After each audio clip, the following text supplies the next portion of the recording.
क्या ऑटिज़म के बच्चों में आईक्यू कम होता है? जी, ऑटिज़म जो है वो एक कम्युनिकेशन का मसला होता है कि जिसमें बच्चे अपनी जो चीज़ें होती हैं, अपने इज़हार ख़यालात वो कम्युनिकेट नहीं कर पाते। लेकिन बाज़ बच्चे तो बहुत ज़्यादा स्मार्ट होते हैं। जैसे मैंने आपको पहले बताया, मेरा नाम डॉक्टर ज़ीशान है। मैं अमेरिका में हार्वर्ड यूनिवर्सिटी से मैंने स्पेशलाइज़ेशन की है और मैं यहाँ पर न्यू जर्सी में, जो एक न्यूयॉर्क के साथ स्टेट है, वहाँ पे क्लिनिकल असिस्टेंट प्रोफ़ेसर भी हूँ साइकियाट्री में, और मेरी प्राइवेट प्रैक्टिस भी है। तो रोज़ाना की बुनियाद पर आपको देखने को मिल रहा होता है कि बाज़ ऑटिज़म के बच्चे तो बहुत ज़्यादा स्मार्ट होते हैं। मेरा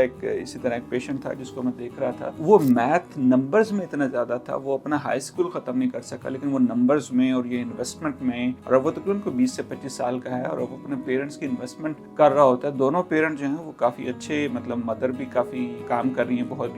बड़ी कंपनी में, फादर भी जो है ना फाइनेंशियल उसमें। लेकिन वो कहते हैं जी हम अपनी जो इन्वेस्टमेंट हैं, जो बॉन्ड्स वगैरह हैं या जो शेयर्स हैं, वो हम अपने बेटे से करवाते हैं कि जो हाई स्कूल भी जिसने नहीं किया, जो हर वक्त घर में रहता है, क्योंकि वो बाहर उसको एंग्जाइटी इतनी होती है, वो जो है लोगों से बातचीत कर नहीं पाता, आंख नहीं मिला पाता, लेकिन वो मैथ और नंबर्स और इन चीज़ों में इतना ज़्यादा है कि वो हमारे थोड़े से पैसे को उसने 2 साल में इतना ज़्यादा बना दिया। तो इसी तरह बाज़ बच्चे, मेरे कुछ पेशेंट ऐसे हैं कि जो स्टेट लेवल पे, मतलब वो चैम्पियंस हैं कुछ फील्ड्स में, कुछ ऐसे हैं कि जिनको मतलब हिस्ट्री में बहुत ज़्यादा वो इंटरेस्टेड होते हैं, जिनको जो है मैप्स में, बाज़ दफ़ा तो ये भी पेरेंट्स कहते हैं जी कि जब हम किसी भी दूसरे सूबे में जाते हैं, स्टेट में जाते हैं, हमें मैप्स की ज़रूरत ही नहीं होती, क्योंकि हमारा बच्चा अब एक दफ़ा चला जाए उस जगह तो उसको वो चीज़ें, हर चीज़ें याद रह जाती हैं। तो इसलिए ये सोचना, ये समझना कि जो ऑटिज़म के बच्चे होते हैं वो खुदा ना खास्ता उनमें आईक्यू कम होता है, ये बिल्कुल ठीक नहीं है। हाँ, ये ज़रूर है कि कुछ बच्चों में मतलब आईक्यू कम हो सकता है कि जिसकी वजह से वो ऑटिज़म के साथ साथ जिसको हम इंटेलेक्चुअल डिसेबिलिटी, उसका भी शिकार हों। लेकिन खुद से जो है वो ये समझना कि जिसको ऑटिज़म है खुदा ना खास्ता वो बिल्कुल